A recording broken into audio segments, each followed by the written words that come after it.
तिमीले छोडेको आज 3 वर्ष भएछ।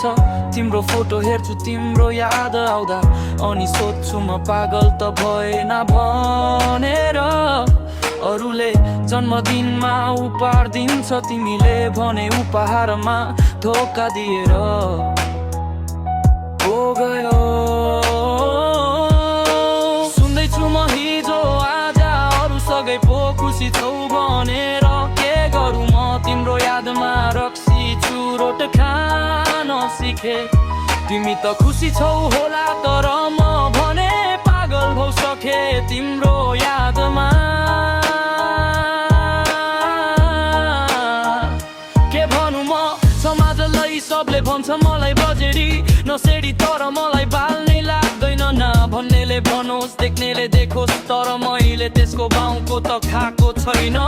मैले कमाएको छु, खाएको छु, तँलाई बाल चुप भएर साइड लाग्छ।